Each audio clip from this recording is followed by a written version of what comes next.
Hey, Rebecca, you're muted. There we go. Hey, sorry about that. Good afternoon. I see Jada, and I heard you, Jada. Thank you. And Amanda, and Sam, and TJ. I think that's everybody I think is on the call right now. But I'm still hoping that Mandy's recording of the morning call will have worked. I saw something that came through that looked like maybe it didn't work, so fingers crossed that the morning call was recorded. If it didn't go through, I can try to summarize some of it, but we'll see. So this is our afternoon call. We're starting to get into the ethics of massage therapy, so I have a presentation that I'd like to do for you guys on the ethics of massage. And right before I turned on the call, I had some tea water starting on the stove, so I don't want to boil that over and risk losing all the water and burning the house down. So I'm going to share my screen and start to go into the slideshow, but I know in the past it's taken a minute for that to really go. So hopefully while it's loading, I can run over and turn off the stove. So I'm looking for it here, how to share. See, browse PowerPoints. Maybe I can do it that way. I see it on the other screen, but maybe I can. I'm going to try something a little different. I know one way to do it, but I think there's a second way. I'm going to try it. Wish me luck. Here we go.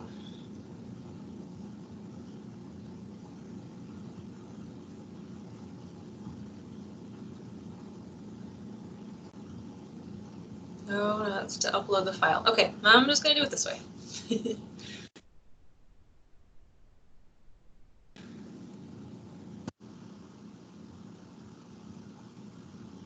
Okay, let me know if you can see that. Do I see the ethics of massage therapy thing? Yes, I can see. Awesome. Good. Be right back.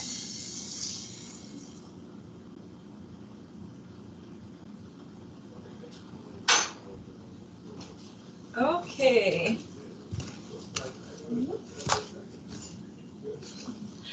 All right, so we're going to talk about the ethics of massage therapy, which also goes into some of the psychotherapy, the psychology of massage therapy. We are not psychotherapists, but we share some of the same issues in common with psychotherapists. So I would like to Zoom slideshow. No. There we go. Okay, so besides your technical knowledge, all the stuff we learn in class, like the techniques and A&P, kinesiology, pathology, all that stuff, you're also going to learn, the ethics of psychological factors in how you're going to conduct your practice. And that's going to be what sets you apart as a professional. Much of what we experience and many of the examples and definitions in this slideshow come from the long-studied field of psychology and talk therapy. However, we have the differentiation in our practice in that the client is in some ways even more vulnerable, with our touch being the central goal and often upon their body while unclothed. We also differ from psychotherapists in that we are largely untrained in matters of personal psychology, so we cannot diagnose, treat, or even presume to know what's involved in a client's emotional state. We simply have to have a baseline knowledge of some of the obstacles that we might encounter so we can recognize issues when they arise and have some simple techniques in place that we know we can use to help us maintain therapeutic professionalism in relationship with our clients.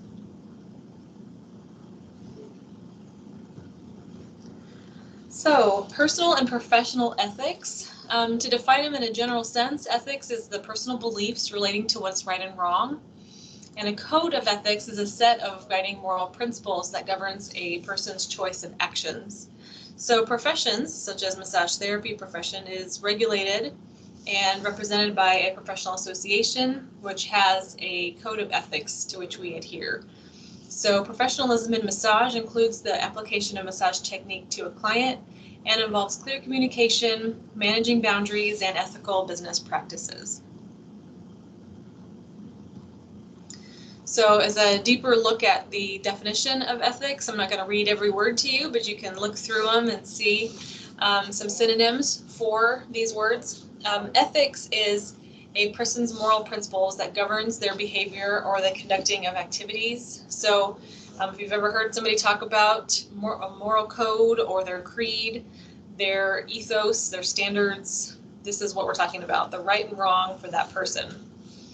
A set of moral principles that is specifically affirmed by a group would be something like the creed that we agree to as a massage therapist, the ways that we have laws and regulations about our standards as a profession. And then it's also the branch of knowledge that deals with moral principles. So you could take a class in ethics that goes through issues of fairness, justness, what is the right thing to do, what kind of things are the most integrity upholding, honest values to hold. And as we do become massage therapists, we do have a code of ethics to which we have to agree. These are part of what we commit to as a massage therapist. And when we get to our pinning ceremony, when we start module 4, this is something that we will, I will read in the front of the other students at the school. We have a little pinning ceremony like they do in the nursing profession and such like that. So we have one, and it is massage therapists or massage practitioners shall demonstrate commitment to provide the highest quality massage therapy and bodywork to those who seek their professional service. Acknowledge the inherent worth and individuality of each person by not discriminating or behaving in any prejudicial manner with clients and or colleagues. Demonstrate professional excellence through regular self-assessment of strengths, limitations, and effectiveness by continued education and training. Acknowledge the confidential nature of the professional relationship with clients and respect each client's right to privacy within the constraints of the law. Project a professional image and uphold the highest standards of professionalism. And accept responsibility to do no harm to the physical, mental, or emotional well-being of self, clients, and associates. So we're going to dig into those a little bit more. Steps to ethical behavior include admitting human vulnerability. We're all human. We know that we all have points of weakness. It's just natural and normal. Making a conscious commitment to be ethical. So despite any hardships we're facing, we make a commitment to ourselves that we're going to be consciously ethical no matter what.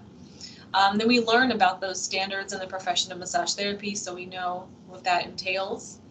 And then we hold our clients' well-being above our personal gain.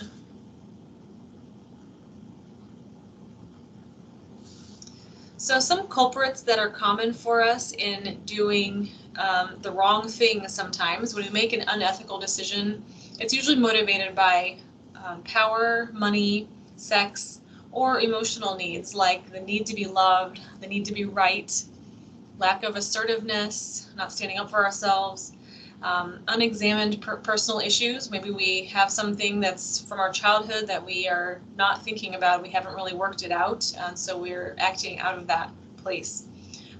Or just poor decision-making skills. And so we want to try to work through some of these options and obstacles before they become obstacles, and have a commitment within ourselves that helps us maintain that minimum standard of ethics.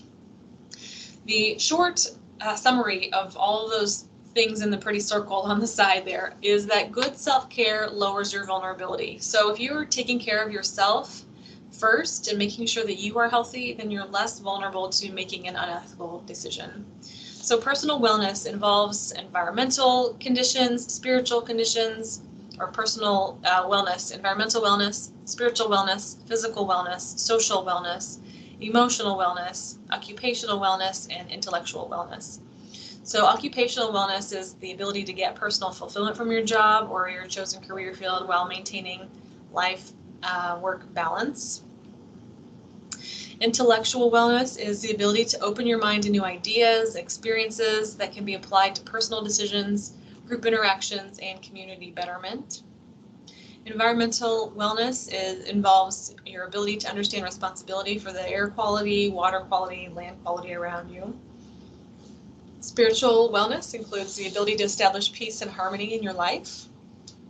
Physical wellness is the ability to maintain a healthy quality of life that allows you to get through daily tasks without extra fatigue that's not necessary or physical stress. Social wellness includes the ability to establish and maintain positive relationships with family, friends, and coworkers. And emotional wellness is your ability to understand yourself and to cope with challenges that life can bring. So this is a state of things that is always, hopefully, improving in your life throughout your lifetime. As you grow up, as you age, you start to grow by learning about yourself, realizing your patterns, why you do the things you do, and then trying to break patterns that are destructive and become better at things that you've done badly in the past.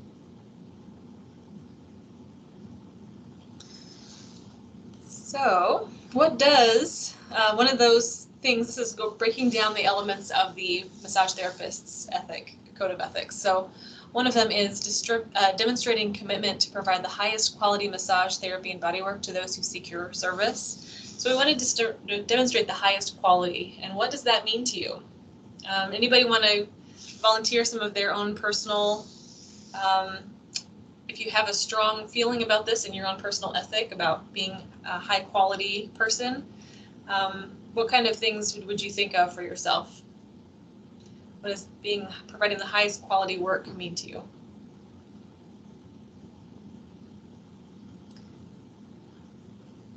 That's okay if you don't want to volunteer.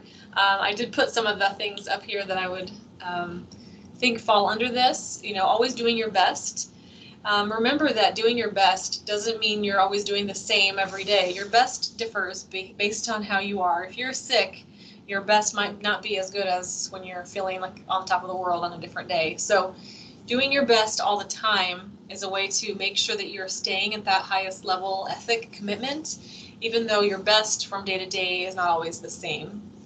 And then the highest quality work you can do means never stop learning. So if you come across a condition that a client has and you heard about it in school, but you can't quite remember what it is or how to treat it, don't stop there. Don't assume or make up something so that the client thinks that you know something that you don't know. Just keep being honest with yourself and the client. Say, I need to do some more research on this to make sure I can do a safe treatment for you. So let me look into this and get back with you, or something like that. You want to keep learning about things so that you keep improving what you do know. Maybe you know some general stuff about it, but now you've got a client who actually has the condition. So you want to do a little bit more research and try to find some articles and some health publications that have talked about this condition so you can learn about it even more detail. And stay committed even when you are tired. So in a massage, this could look like, you've done 4 massages already today. You're on the 5th one of the day.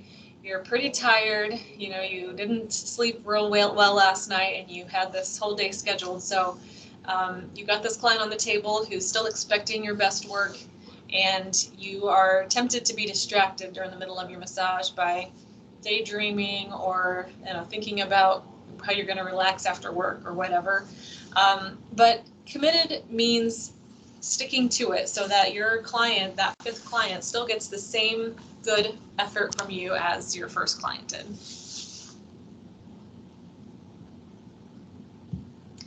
The next one on the Code of Ethics was acknowledge the inherent worth and individuality of each person by not discriminating or behaving in any prejudicial manner with clients or colleagues. So that could look like a lot of different things.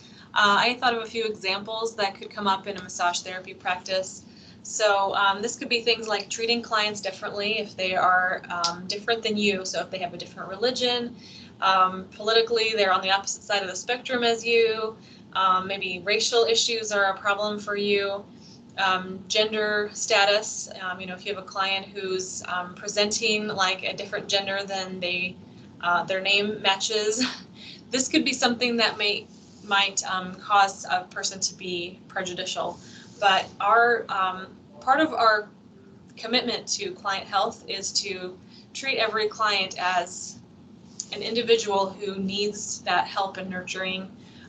It's almost like a maternal way of looking at your clients, with like the kind of love that a healthy, nurturing mother might have for her child. So not everybody has an example of that in their life from a healthy mother relationship, but if you can imagine the healthiest mothering relationship you can think of, that's the kind of love we want to have for our client, not something that can be perverted or distorted, but something that takes care of their needs and looks at them as just an individual trying to do their best who's coming to you for help with their physical needs.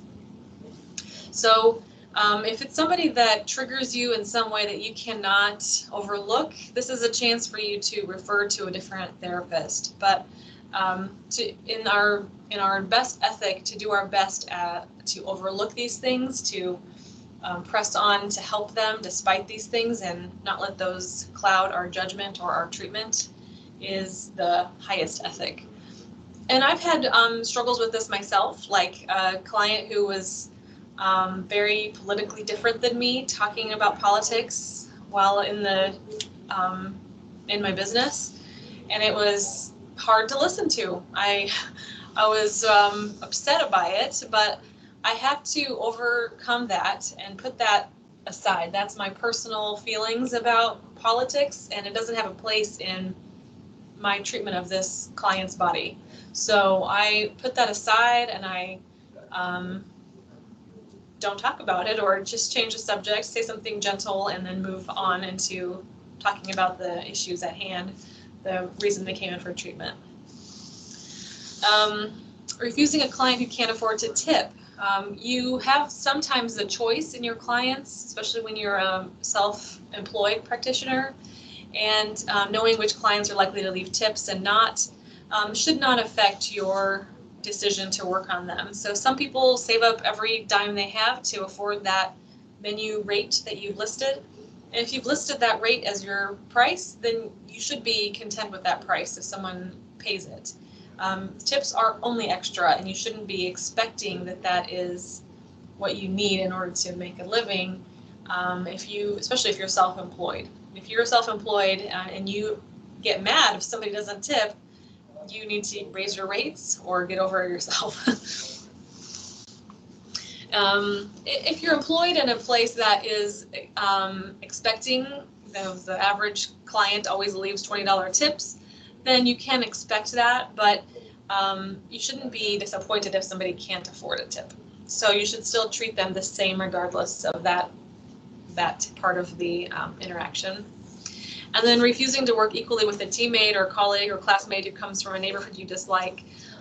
Just another example of ways that we discriminate against other people, but it has no place in our healing work that we're doing. We are looking above those surface issues, which sometimes can feel like they go really deeply, but we are looking at each other as fellow humans, no matter where we come from. We are here to work together, and we're here to help people, and that's the basic thing of it.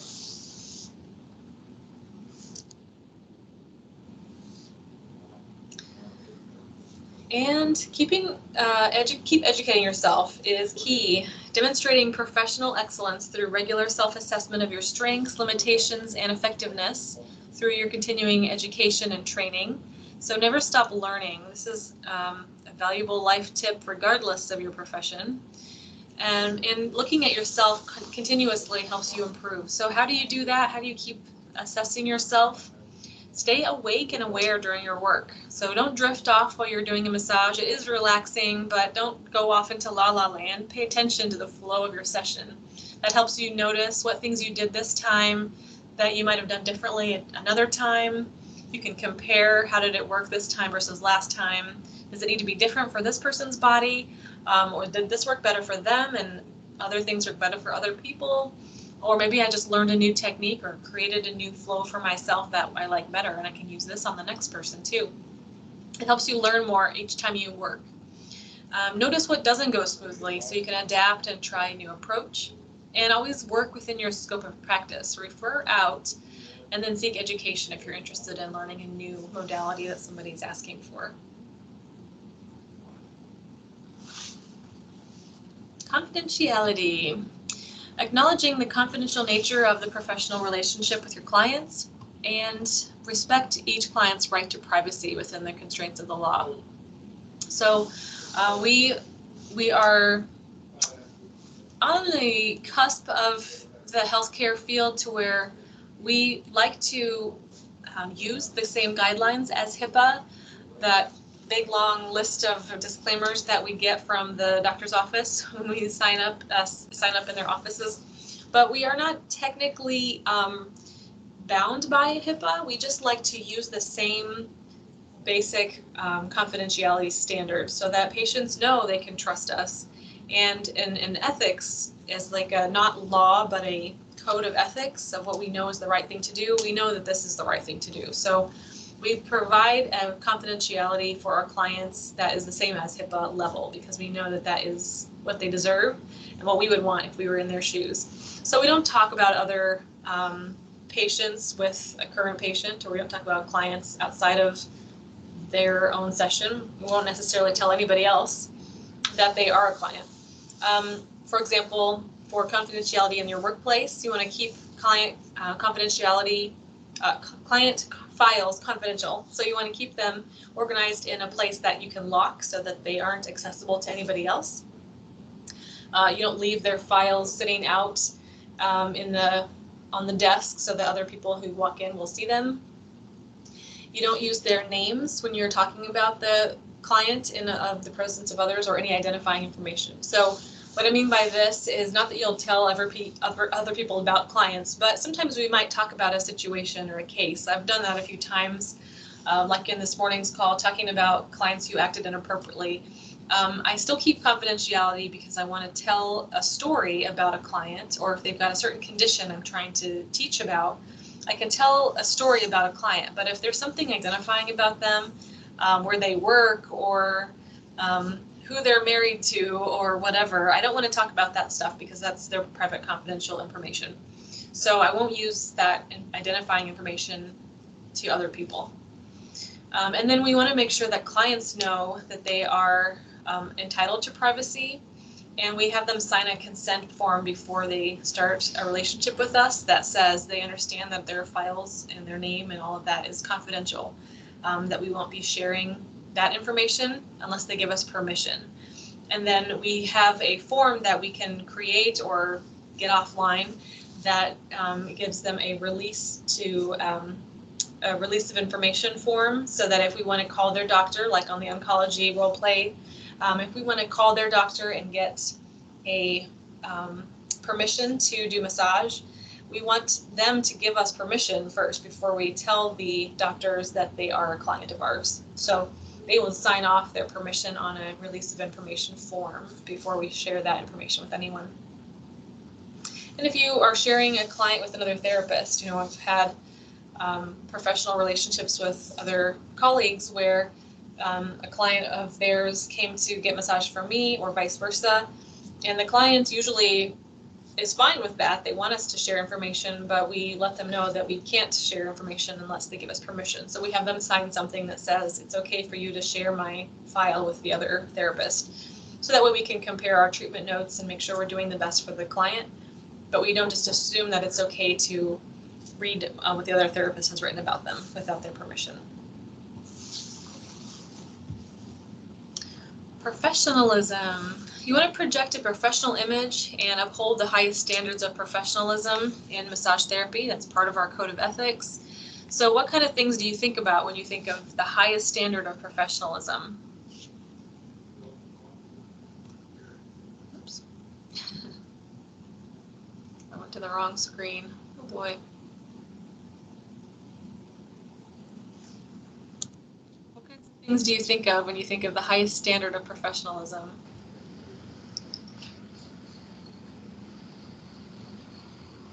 Certain way you talk to people. Yeah, how you talk to people. You guys ever have a phone voice versus your regular voice? Did anybody ever tell you that on the phone? Wow, you have a professional phone voice. Mine's more like not cussing and cussing. So Yeah, there you go. You can tell the That's difference being professional because you're not cussing. Same. Using proper grammar. Mm-hmm. Sure, yeah, the way you conduct yourself verbally gives people an impression about you, right? And Good. possibly credentials and attire as well, as you discussed in the prior conversation. Yeah, so your professional attire, the way you prepare yourself for work, and the way you show up on social media, right? People are going to see that, and if they're aware Absolutely. that you're trying to be a professional massage therapist, but they're getting messages that maybe you're dressing really provocatively, that might confuse your professionalism standard for them. They might not understand that you are a professional. Maintaining your composure and emotional control, even in difficult situations. This is something that is a skill we grow into as a business owner or as a professional. When something goes wrong and we're in a professional role, we are in charge of our emotions. We are responsible for them. And we don't want to just fly off the handle or break down into tears. We want to try to hold our composure, keep from flipping our lid, the cognitive brain. We still want to be able to use that stuff so that we can deal with the situation in a logical manner. Of course, later we can go cry into our cup of tea or whatever and deal with our own emotions at another time that's in a more soothing way for ourselves. But in the moment, we want to try to keep our cool, right? We can deal with it in a professional way. Being on time with appropriate appearance, prepared, and practicing good communication skills. So assuming you guys covered all that stuff. And then making good use of your time and the time of others with whom you are interacting. So you want to be ready to go and have what you need ready to go for your meetings, for your sessions, ready to use that time wisely. So the credo of massage therapists, as well as all health professionals, really, by the Hippocratic Oaths, short version is first do no harm. So we accept the responsibility to do no harm to the physical, mental, and emotional well-being of ourselves, of our clients, and our associates. So in what ways might we don't want to do harm normally. That's usually a pretty common way to be human, is not to want to do harm consciously. So it's pretty easy to say, don't kill somebody. Most of us pretty much understand that, and we don't really want to do it anyway.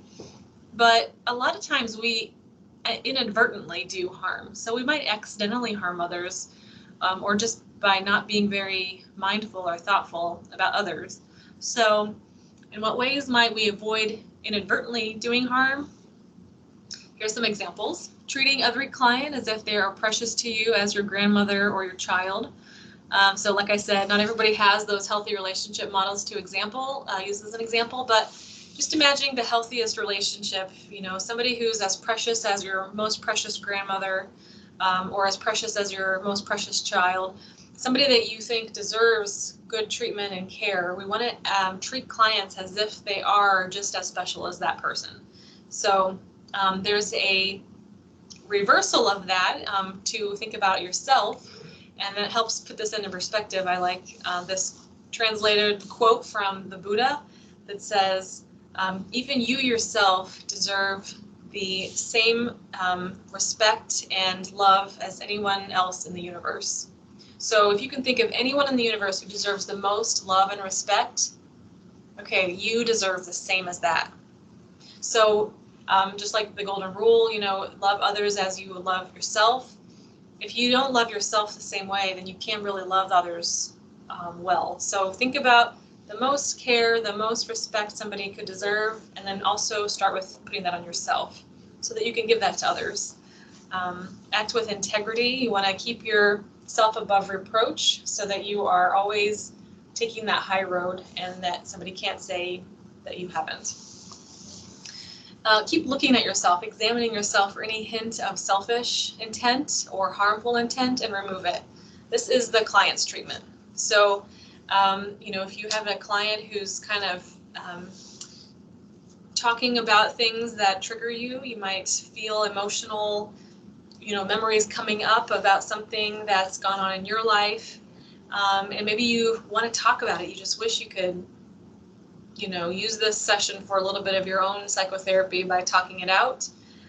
It's a selfish intent because this is the client's treatment. They are using this time for themselves to get treatment.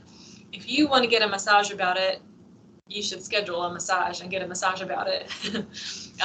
Or go journal about it right after your session, or go write a letter to somebody, even if it's just writing a letter to yourself, or like Mr. Rogers would say, go play the low notes on the piano really loud. You can come up with ways to help yourself process something at a later time while letting the client have their time. But take care of yourself. So the shortest version of First Do No Harm is take care of yourself. If you take care of yourself, then you can better take care of your client.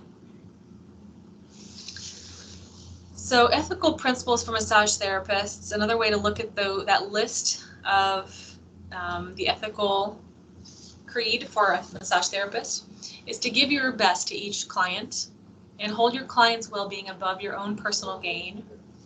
Present a professional image. Present your credentials honestly. So talk about what you have learned and be honest when it's an area that you haven't learned much about yet. Perform only the services for which you are trained and qualified. So in other words, stay within your legal scope of practice. Refrain from using alcohol or recreational drugs when you're performing massage. Those things can be fun in their own times, but they also change your decision making and they impede your judgment. Keeping your licenses to practice massage therapy current and staying up to date in your field by taking continuing education. You also want to set clear and professional boundaries with your clients. Treat all your clients equally with courtesy and respect. Honor their physical, intellectual, and emotional boundaries. So I think I mentioned with my poster of the human body, the supine version, the anterior version, that one of my clients really was disturbed by the eyeball. Just a funny little thing, but it was a boundary for her. It was really making her like legit uncomfortable. So I honored her boundary. No problem. There's no reason for there to be an eyeball on that poster. I don't need people to see the eyeball. So I put a little eye patch on him and made him a pirate. So it was kind of a fun thing. A couple people commented on that later and it worked out funly. But it was just a way to honor my client because she had an emotional boundary about that. Practice good draping skills for your client privacy and comfort. So this is something that's ideally best done in a classroom because I can really help you with every little sheet adjustment and help you practice what that feels like and looks like. We'll do a little bit of it through the video calls and maybe a lot of it depending on how long we have to be in this method. I think that based on some like a study that was published by an MIT guy, I think that we'll probably be allowed to come back to school for at least like the months of June, July, somewhere in there, while the summer is in full swing. So we'll practice this a lot in class when we have that opportunity, but the way we drape really gives the client a solid feeling, if we do it right, a solid feeling of security and comfort. And if we do it wrongly, it really creates discomfort and questioning in our clients' minds. So draping is one of the most important ways we set boundaries for our clients. Getting clients informed voluntary consent for all massage therapy performed and for touching sensitive body areas. So the more detailed we are in our intakes, the better they feel about the agreements that we're making. And in some employment places, you will have to get specific consent each time for a client if they want glutes massaged or if they want face and scalp massaged or feet massaged. These are areas that abdominals, these are areas that are sensitive for a lot of people. So Being really clear about what you mean when you say these areas by pointing to yourself so that they know glutes. Oh, it's the hips. Okay, I get it now.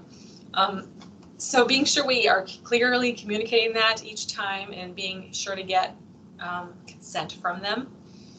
And don't give a perform massage when it is contraindicated for a client. Acknowledge your limitations and refer clients to a healthcare professional who is appropriate for them if we are not able to help them. Keep your professional and social lives separate. As I mentioned, you don't want to be taking bathtub selfies on the same Facebook page where you are advertising your massage practice. Please don't do that. Please, please.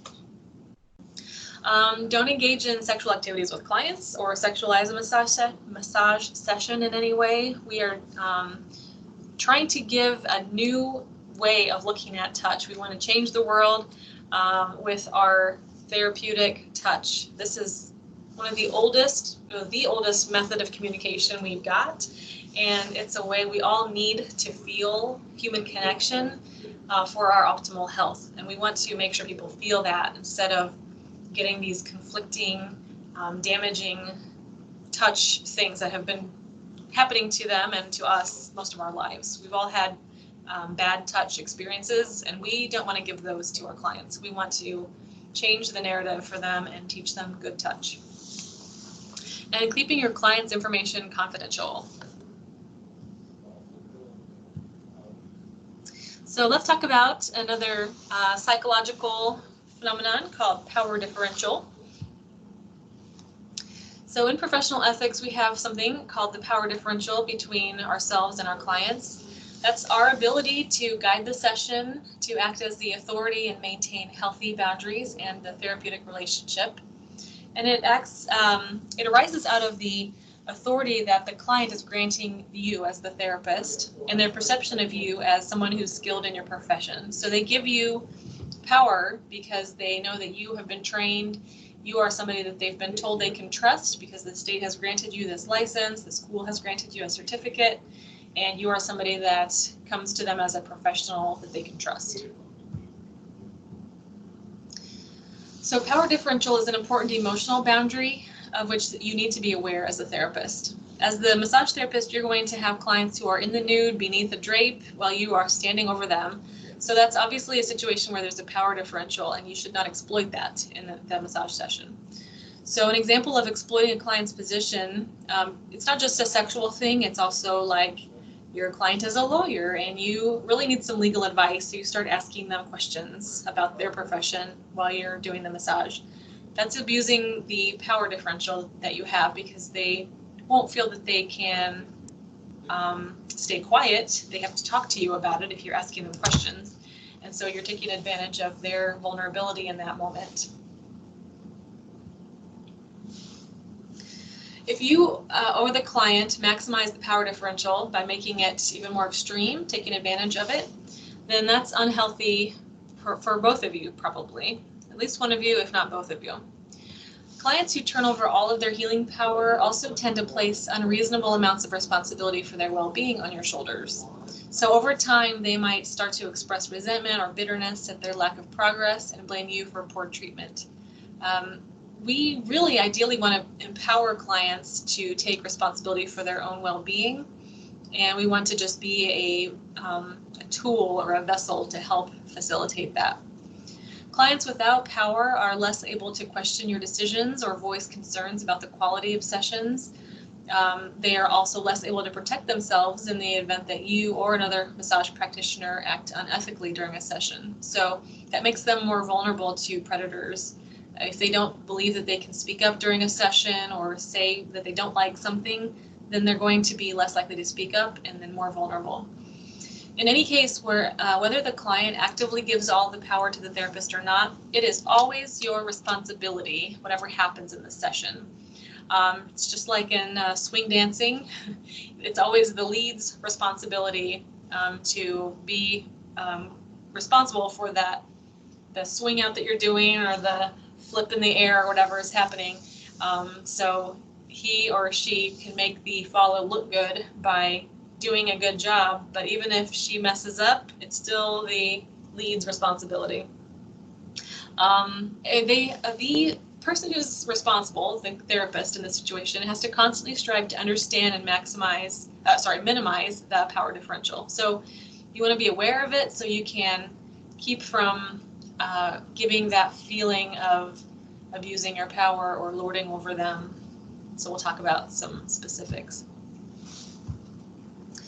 So ethical massage therapists stay aware of the power differential and seek to minimize it so as much as possible to ensure emotional, mental, and physical safety of our clients. When the power differential is minimized, clients are better able to take an active role in their decision-making process to determine reasonable treatment goals. They are more able to alert a therapist to an uncomfortable technique or otherwise voice their concerns. They're able to give honest feedback on the quality of strokes or the effectiveness of sessions. So we talked about that a little bit before too. If you ask them the right question, if something feels good or if they like the pressure, if you'd like more pressure or less pressure, it helps empower them to know that they can use their voice to speak up. Whereas if they don't realize that they can speak or give you honest feedback, then they might feel they need to just accept whatever you're doing, and that's not a good position for them or for you to learn your trade better. The client whose power differential is minimized also feels better able to to maintain their own boundaries, their personal power and responsibility for their health, and to actively practice self-care activities and other types of therapy to augment the results that they're getting. So they're going to be more empowered to take a holistic look at themselves and try to be healthier because they want to use that therapy you're giving them, and then maybe they've also got an idea for some yoga they could do or some dietary changes they can make, something they can do in their lives to help that therapy really be more effective. Here's some more practical advice for minimizing your power differential. Always try to sit down, preferably lower than your client during your intake interview. So you never want to stand so that you're towering over them. That really accentuates that power differential. You're like this, looming figure. But you'd rather be sitting either equal to them or even sitting on a lower chair than them so that you're smaller in front of them. You're the service provider. You're not trying to control them or take advantage of them in any way. Writing notes is important. We want to have a clipboard in front of us or a file so that we can jot down notes for our treatment to better remember what we did with them and what we need to do with them, make a better plan. But we also want to make sure that we're making friendly eye contact and listening, because those are more important than taking notes. So make sure that even if you're jotting notes, you're taking breaks to make eye contact with your client. Listen to what they actually say. If they use emotion words, they're feeling something about what they've said, and you need to repeat that to them, like show that you listened and heard them. Listen now, write later if you can't switch quickly between them. So remember the basic gist and then jot notes, afterward. Listening carefully to clients, responding compassionately to their needs while representing the benefits of massage and your personal skill level realistically. So you don't want to make it sound like massage is a magical cure-all that will fix everything that's wrong with them.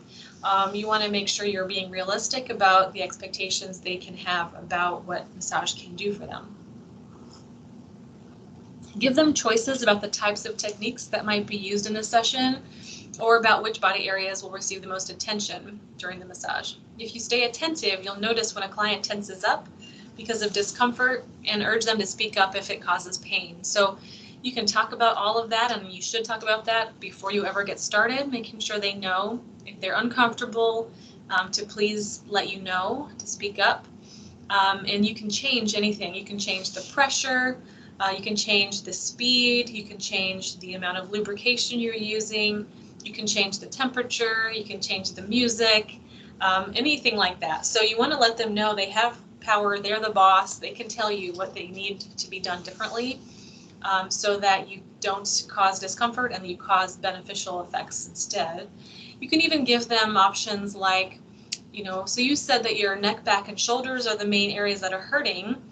Would you prefer that we do a full body massage where I still touch on all of the limbs, or would you prefer to have the whole massage done on just the back, neck, and shoulders, or maybe would be like 75% of the time on the back, neck, and shoulders. Give them options, give them percentages they can use, let them have the awareness that they can decide how the time is spent.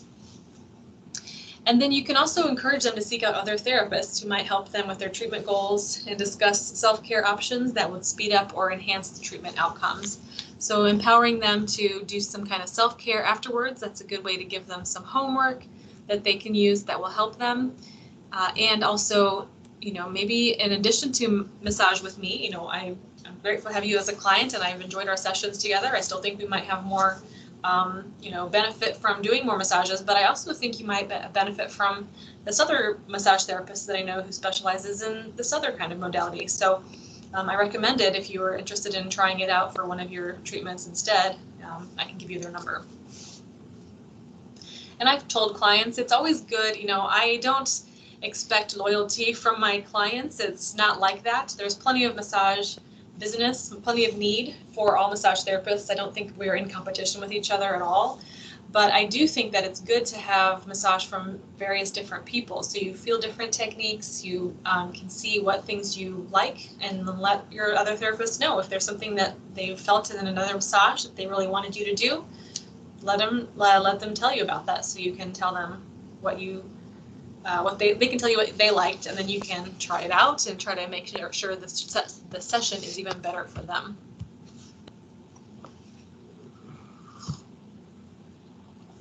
Social boundaries, talking in massage and dual relationships.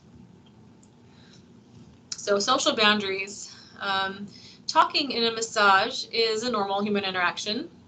Because we're invested in other clients, and our clients, and they're invested in our lives. They want to show that they care.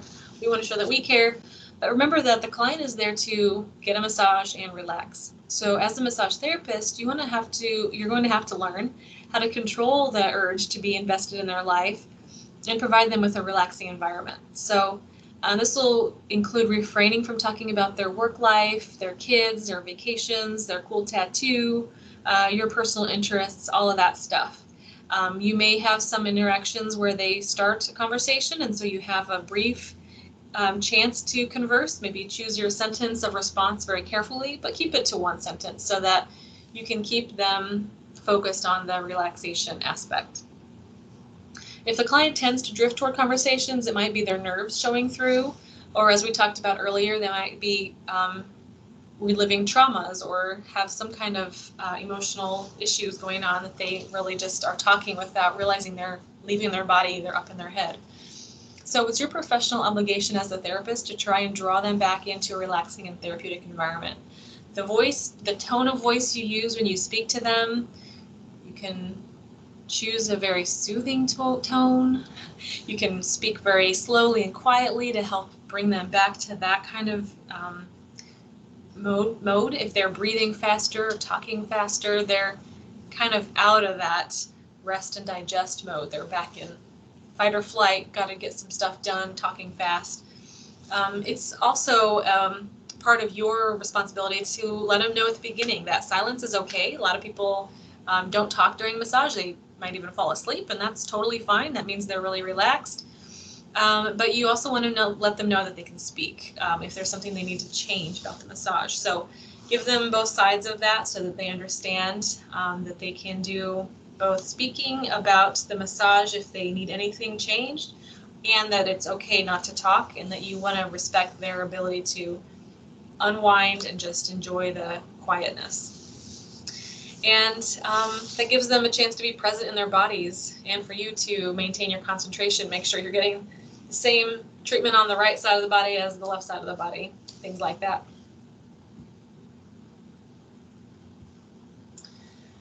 Dual relationships. We talked about that a little earlier in the morning call. So a dual relationship is when you have two relationships with the same person, like a family member comes in for a massage, or somebody from work, one of your colleagues, your classmates, if somebody that you know in a different way is also a massage client. This might mean it's harder to keep your boundaries in check. It can be distracting for both the client and the practitioner if your boundaries are skewed and an unnecessary conversation begins. So it's not impossible to be in both relationships with the person, but you need to be extra aware and cautious and try to separate those out as much as possible. So you want to be aware that you might feel entitled to give a discount to somebody you know. You might put less effort into the massage. You might be more likely to talk about something that's not related to the massage, and it might bring up emotions. I know when my dad was getting a massage early on from me, he wanted to talk about stuff that was just our family life, and I was getting emotional about it. And it changed how I felt in the massage. And so I was starting to be less gentle with the massage. I was starting to be more rough. So realizing that, I had to ask him to, keep the focus on the massage. So over time, our relationship has matured so that we can talk about whatever we want during a massage. I'm okay with that. But at the beginning, it was harder to distinguish the relationship boundaries because it did blur my emotional boundary in the massage and take me out of my therapeutic thought bubble. So it also you need to be aware that the client might expect more from you if they already know you from a different way. So you're family members, so they expect to get a free massage, or they're friends, they expect a free massage. But you need to establish those boundaries and keep your work and professional life separate so that you're not giving away your work for free. And you need to be able to tell them that they need to have that respect for your professional. This is how you make a living, so they will be expected to pay for it like other people. Professional boundaries, scope of practice, confidentiality, punctuality, attire, etc. We've talked about this already, but scope of practice is the range of allowable practices that a person must follow in their profession. So scope of practice for LMTs varies by state, and however, there are a couple common scopes of practice that are understood in all states as a standard throughout the country. First off, massage therapy involves manipulation of a person's soft tissue. And secondly, this manipulation of soft tissue should be performed for a specific therapeutic purpose. So that's the main understood scope of practice that we are to adhere to. We want to make sure we're doing our work for a specific therapeutic purpose and manipulating soft tissue. Here's a case study that I found. It was kind of interesting about this concept, resistance. So the term resistance was originally used by Sigmund Freud to refer to the blocking of memories from consciousness by patients. So it would slow down the therapeutic process when they were having resistance. In massage, it more directly relates to the client's feeling that change, even change perceived as desirable, is threatening, resulting in an unconscious opposition to the therapeutic process. So resistance might also surface in the body as recurring tension. You might work with a client to free tension in a particular area, only to find the tension is back or even increased at the next session. The client might be unconsciously reinforcing the tension pattern as a way to keep repressed items from surfacing. So that's from an article by ABNP. Here's the case study. So Sue has been working with you to reduce tension in her shoulders and jaw. As the tension softens with progressive sessions, Sue has started to remember incidents from her childhood when she felt overwhelmed and controlled by her mother. With each session, Sue's overall discomfort and anxiety are increased, and now she has fears of what might surface next. While Sue verbally affirms that she is committed to weekly massage sessions, she misses one appointment, is late for the second, cancels a third, and fails to use the warm pack on her shoulder for self-care as she agreed. You may not even be aware that Sue is starting to recall her repressed memories and may think she's just irresponsible. So it can definitely be a challenge to deal with resistance. You have to be careful not to step outside your scope of practice by confronting the client. Often acknowledging and honoring the resistance can be helpful, and you can affirm clients for that with that by using terminology about their body and about how tension and trauma work in the body based on what you've learned. So something like, tension often has a positive purpose in helping people cope with stress and anxiety. Your body may not yet be ready to let go of this tension or ready to release this tension. We'll just keep working with this tension until your body's ready to let it go. So you can make it lighter hearted and kind of easier to say, using your own terminology, but maybe your body's not ready to release this tension. We'll just keep working with it until your body's ready to let it go. Tension can be a positive thing because it helps us cope with stress and anxiety. And so just feeling like however their body is okay is so beneficial for clients. A lot of people don't feel good in their bodies. They don't have a good relationship with their body, or they don't have a positive self-image. And so the role of a massage therapist is often to help make them be more aware of their own body as a normal body. Whatever kind of body you have, it's normal. It's okay what you have. And help them feel more at ease in their body. So that's a major role that we play. Your role during massage is to have an increased comprehension of client defenses that can help you better understand the dynamics that play in a session. So the most important thing you can do for clients is to provide a safe and non-judgmental environment and encourage them to develop their awareness of body sensations and be open to what they feel. If clients share with you that they're experiencing the surfacing of repressed items, if an emotional release occurs during a session, like they start crying or they start feeling some strong emotions, or if they express the desire to explore surfacing feelings, memories, and thoughts, this is your cue to refer out to a mental health care professional who can actually help them because they've got training necessary to provide them insight into their experience and help them unpack that in a healthy way. We might be able to listen to them in a sympathetic way, but the moment we start giving them advice or trying to help them analyze themselves or psychoanalyze a family member or whatever, we're stepping outside of our scope of practice.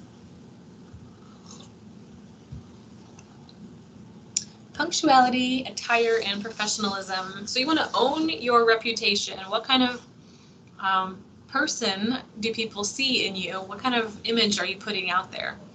You always want to arrive at your workplace a half hour at least before your first client is scheduled. This is going to give you time to make sure your treatment area is ready, make sure you are in the right zone for doing massage, that you're relaxed, you're not rushing around trying to still do a bunch of things and kind of in that hectic state of mind, and that you are kind of a zen force when they come in and see you. You want to choose modest professional attire that's appropriate to the physical nature of your work and that helps you enforce and establish your professional boundaries. So this kind of consideration of your attire and appearance should also inform how you convey information about yourself on your social media presence if clients or potential clients are exposed to that.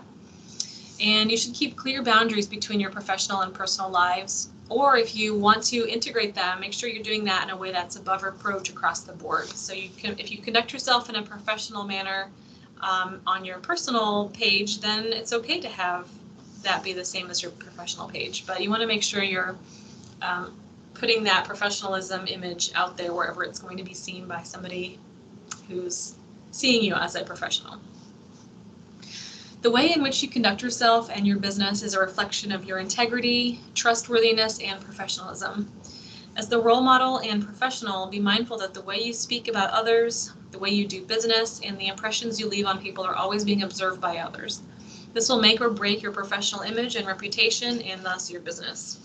So, if you're an employee and you're working in a place where there's a lot of other coworkers, you do not want to be heard in a hallway talking about your coworkers or your bosses or clients. You don't want to be a gossip because you're going to be seen by others or heard by others. Even if you think you're not being heard, you probably are. So you want to keep that stuff private, or make sure it is said in some way that is away from clients and in a professional way that still interacts with your coworkers and colleagues as somebody who cares about their professionalism. Let's talk about transference and countertransference. All right, transference is often manifested as an erotic attraction toward a therapist, but it can be seen in other forms such as rage, hatred, mistrust, parentification, extreme dependence, or even placing the therapist in a godlike or guru status, putting you on a pedestal. So transference is this psychological phenomenon where I might see a therapist as some kind of authority figure similar to a parent. So maybe it's a parent, maybe it's somebody else. But if my parent always laughed at other people's feelings, maybe I have a fear that my therapist will do the same thing. That would be an example of transference. A normal subconscious psychological phenomenon that occurs when there's a power differential, and it's always part of the psychological education for any type of therapist. Clients may try to establish the therapist in a place of importance in their personal life. So instead of viewing you as a professional who's utilized for massage, they might seek approval from you, seek special consideration from you, and support from you on multiple levels. The degree to which that occurs can vary greatly depending on the state of mind, the level of self-awareness, and the autonomy of the client. Some clients exhibit little to no tendency towards transference at all, but other cases are extreme. So often the degree to which the client is experiencing pain or coping with physical, mental, or emotional trauma can be a factor.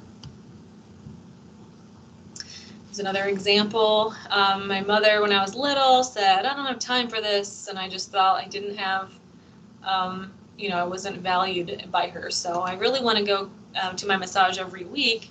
I bet my massage therapist thinks I'm too needy. So this is a way people tend to go. We have these tendencies, and this is something that therapists have noticed for a long time. I like this little cartoon over here where the shrink, the psychologist, is sitting here and he's saying, "Oh, let's talk about this new obsession." His client seems a bit obsessed with him. He's got him on his laptop, he's painted a picture of him, or he's carrying a sign and he's got a shirt with his face on it.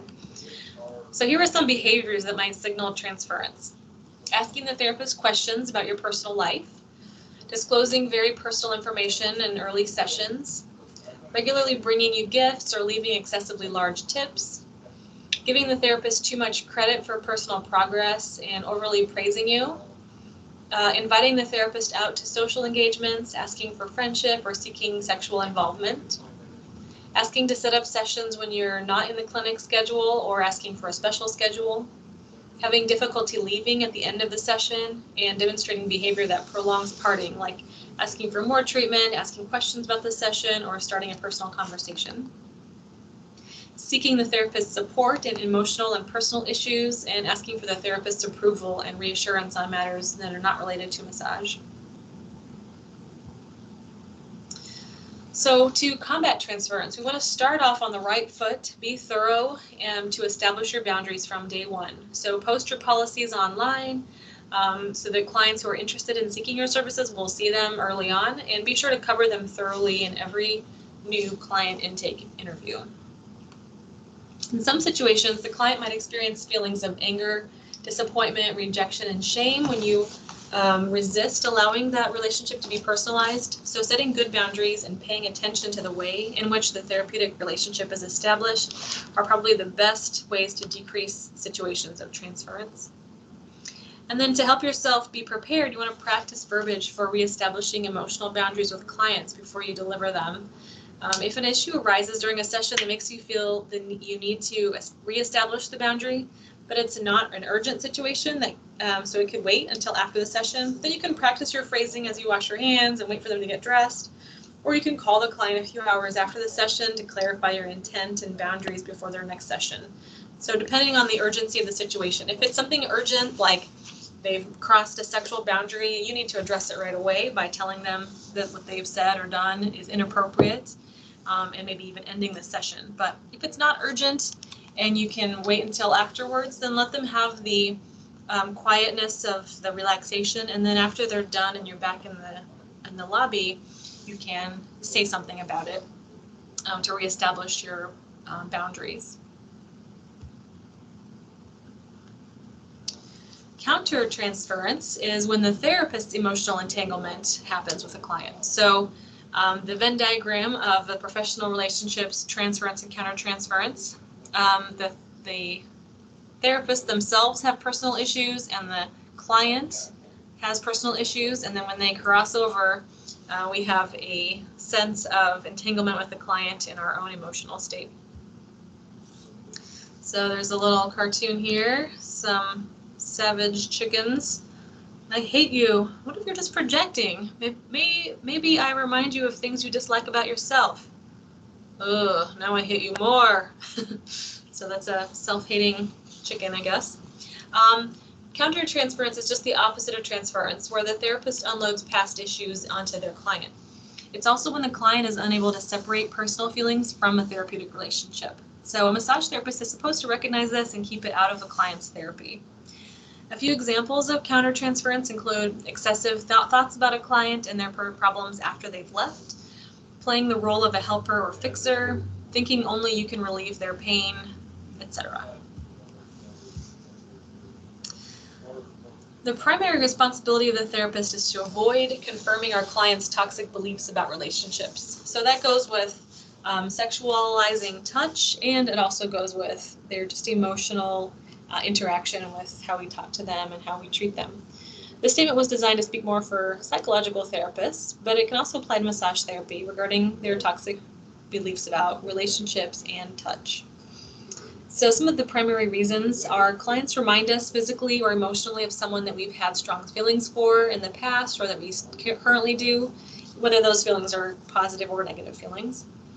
We might over-identify with them, so difficulties we have resolved in the past, similar personalities, similar social standing, gender, age, something about them reminds us of ourselves. We might feel parental toward the client to an unhealthy degree where we feel responsible for them. We might have sexual attraction. So just to normalize this a bit, there's a study from PsychNet, APA.org, by Pope and Tabachnik in 1993 that found that the vast majority of therapists, 87%, have been sexually attracted to at least one, if not more, of their clients. So it happens, it's a regular thing, but we don't want to act on it, so we have to be aware of it in order to combat that. What about countertransference? What do you do about it? So let's go to the classic psychiatrist, Lucy from Peanuts. Charlie Brown said, "Somehow I feel worse now than before I came." She's like, "Ready for the next patient. Come on, step right up, don't be bashful." And then Linus, her little brother, says, "I have a problem, but I'm not sure you can help me. Wouldn't it be difficult for you to treat someone in your own family?" "Nonsense, I've learned to be completely objective. Once I take my position at this desk, I leave all my personal prejudices behind me." And he said, "That's very commendable." And so she says, "Now you just sit right there and tell me what your trouble is. Don't be afraid to pour out your heart." And he says, "Well, most of the time I'm a pretty happy person. I mean, I'm usually quite content. The only problem is this sister of mine who," pow! Lucy can't keep her emotions in check. So ask yourself, am I responding in a way that feels like me? Is this the way I normally feel when I'm working with clients? Do I associate this client with anybody else? What feelings do I have about them? Are those feelings only those that I as a professional have toward all my clients, or are these differences? And why am I feeling this? And how is it impacting my work with the client? Ways to understand yourself. There's a lot of tools on this for psychotherapists, but I thought as a person who finds a lot of solace in journaling myself, I thought you might appreciate knowing that these are some ways that you could help yourself understand your own transference. There are some exercises, like a cluster exercise you can do as soon as you've had an interaction with some sort of reaction, emotion, whether positive or negative, during a client session, listing all your feelings, thoughts, and body sensations of which you're currently aware, and the other emotions and sensations around it. For each thought and feeling and sensation, write how you feel about it and consider, is this a new feeling, thought, or body sensation that you're feeling when working with this client? Have you ever thought or felt this way in a previous session? Does the client's story remind you of a person or situation in your own life? And are any of these thoughts or feelings ones your client needs to express but hasn't done so?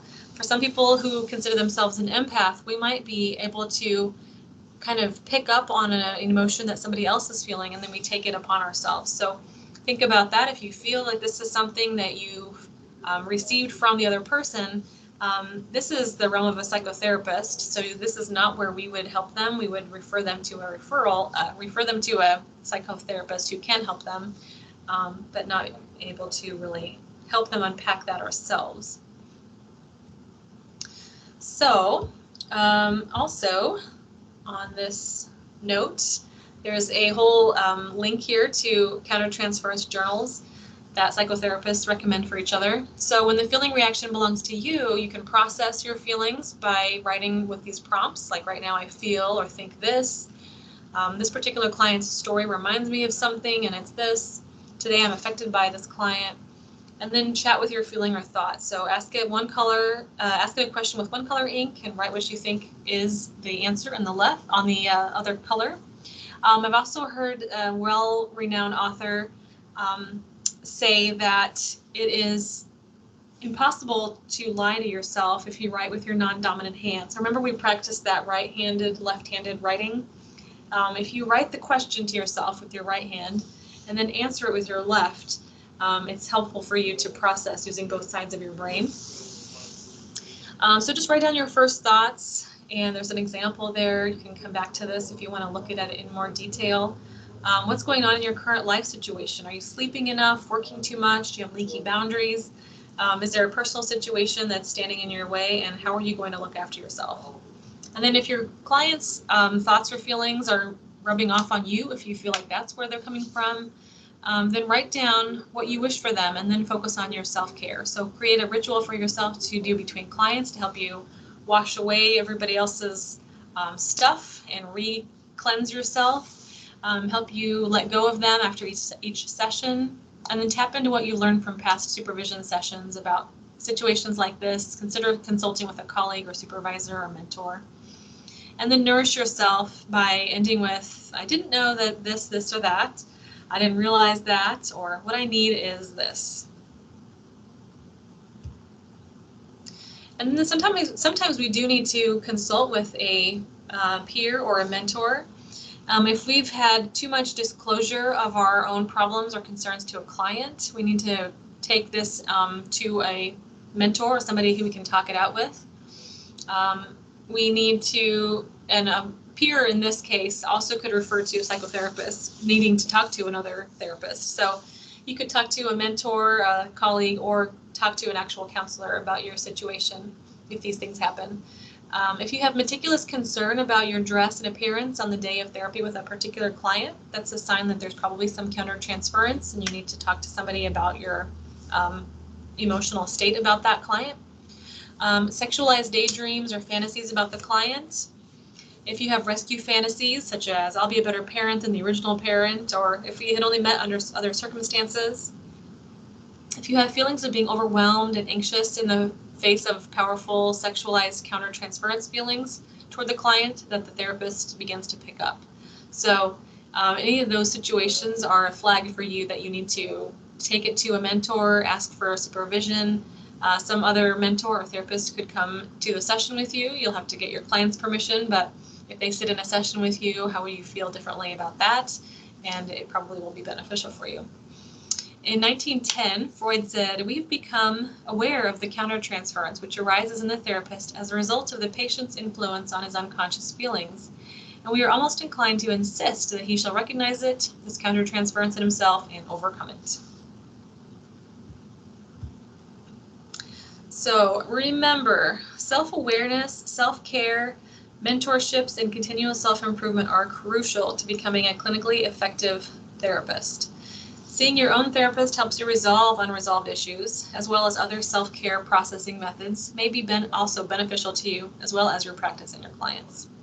So if a client who has suffered from trauma or has profoundly problematic psychological pathology meets up with an impaired therapist, the danger of pathological forms of transference and countertransference developing will be much higher.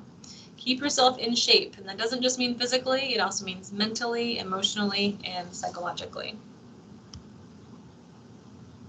So to conclude, we want to be sure that we are taking care of ourselves, and so if you have not got a good go-to list of self-care strategies, or if you're looking for some new good ones, here's a good list. Try some yoga, tai chi, or dance. take long baths, use aromatherapy, travel, do mindful eating, biking, hiking, or running, time with friends, personal psychotherapy, receive a massage yourself, do some journaling, sing, eating, sleeping, laughing, meditation, baking, seeking spiritual renewal or praying, gardening, hobbies like sports, creative interests, bubble baths. I think I said that, long baths, oops, okay. Movie nights, forgiving yourself, walking or petting a dog or cat, establishing boundaries, separating work from home behaviors, guarding against addictive behaviors.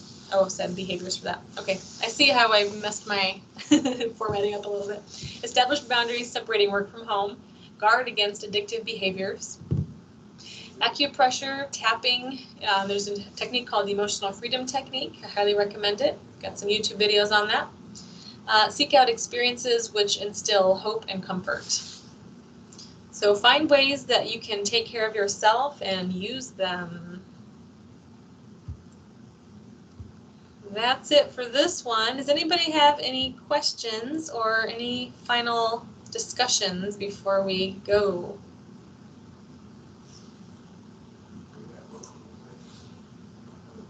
No, that was very insightful. I think I've had a massage that was similar to that counter transference. Actually, now I'm realizing what that whole conversation between her and I was. That's pretty cool. Yeah, interesting, huh? It kind of enlightens something about that. Cool.